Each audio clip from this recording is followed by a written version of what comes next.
ফটিকছড়ি পৌরসভাকে যাতে করে বিএনপির ভারপ্রাপ্ত চেয়ারম্যান তারেক রহমান কর্তৃক ঘোষিত রাষ্ট্র কাঠামো মেরামতের ৩১ দফা বাস্তবায়নের লক্ষ্যে গণসমাবেশ অনুষ্ঠিত হয়েছে। শনিবার রাতে আমান বাজারে ফটিকছড়ি পৌরসভার বিএনপি অঙ্গ ও সহযোগী সংগঠনের উদ্যোগে আয়োজিত গণসমাবেশে প্রধান অতিথি ছিলেন ফটিকছড়ি উপজেলা বিএনপির আহ্বায়ক অবসরপ্রাপ্ত কর্নেল আজিমুল্লাহ বাহার। ফটিকছড়ি পৌরসভা বিএনপির নেতা ও সাবেক ছাত্রনেতা মোহাম্মদ এমরানের সভাপতিত্বে এতে প্রধান বক্তা ছিলেন ফটিকছড়ি উপজেলা বিএনপির সদস্য সরওয়ার মফিজ।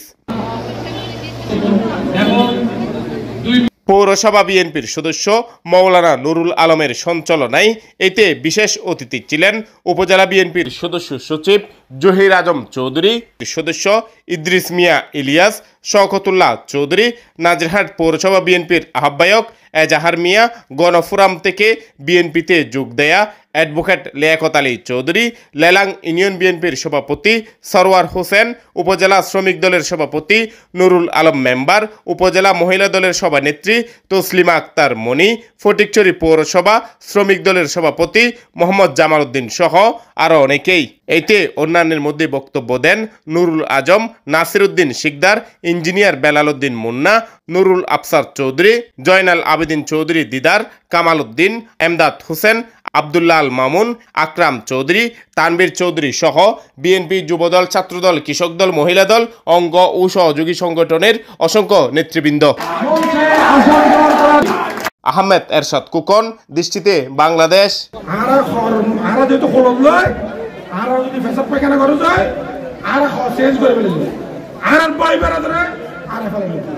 আমরা এটা একটা শপথ করি এবং বাহার ভাইয়ের নেতৃত্বে আমরা সবাই ঐক্যবদ্ধ হই।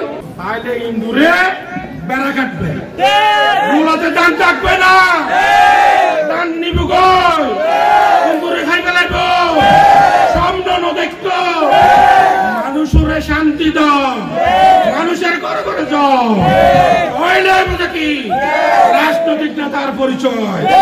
খালি শুধু আদা চুরি চুরি নগর্য, খাতা চুরি চুরি করার যায়, আল্লাহ করার যায় নগর্য। বুড়ো বুড়ি হলো কই অজৌয়া তুই ব্যাংকক তুন ঋণ করে কি জ্ঞান নহাইও আর নয় যে কি আষ্টুয়ান ব্যাংক দেওয়ালি হয়ে গিয়ে মানুষ যারা টাকা জমা দিয়ে ব্যাংকের মধ্যে ইয়া মানুষ 500 টাকা তুলে দিতে পারেন। কি কারণে কিছু কিছু ব্যবসায়ী শিল্পপতি হল ব্যাংকের এমডি চেয়ারম্যান হল টিয়া দিদি টিয়া দেওয়ার বিনিময়ে তার আরো 2000 কোটি রয়ে গিয়ে ইতারার ফাইজারও গাড়ি আয় সাইকেল চালাতে পারে 3 ঘন্টা কাম করি তারা ফাইজার করে চালায় হতো।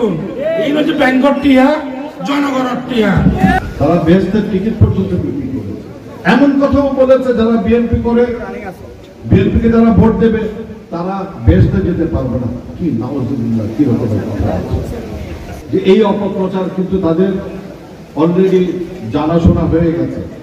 আরে 71-এর স্বাধীনতার পরে 72-এ যে ডাকসুর নির্বাচন হয়েছিল, সেই নির্বাচনে জয়ী হয়েছিল মোজাহিদুল ইসলাম ছেলে, উনি আওয়ামী লীগের, উনি ছিল ছাত্র ইউনিয়ন নেপে, যে নেপের একটাও সংসদীয় আসন প্রতিষ্ঠা হয় না।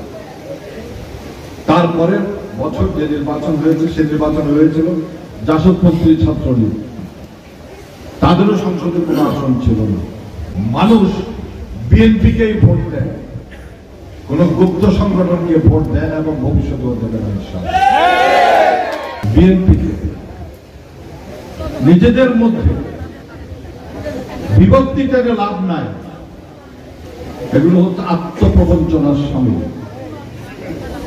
কোন রেড সিগন্যাল, কোন গ্রিন সিগন্যাল, কোন ব্ল্যাক সিগন্যাল, কোন হোয়াইট সিগন্যাল, কোন সিগন্যাল নাই। সিগন্যাল দেবেন, সরাসরি বলবেন, তিনি হচ্ছেন আমাদের চেয়ারম্যান, ভারপ্রাপ্ত চেয়ারম্যান। যেদিন সবকিছু ঠিক হয়ে যাবে সেদিন উনি নিজেই বলবেন কাকে কোন আসনে মনোনয়ন দেওয়া হলো। এবং আমি এই কথাটা স্পষ্টভাবে বলতে চাই, যারা এই সমস্ত বিভক্তি টানছে, যাদেরকে ধানের শীষের প্রতীক দেওয়া হবে আমরা সবাই ইনশাআল্লাহ সেই প্রতীকের জন্য কাজ করবো ব্যক্তিগত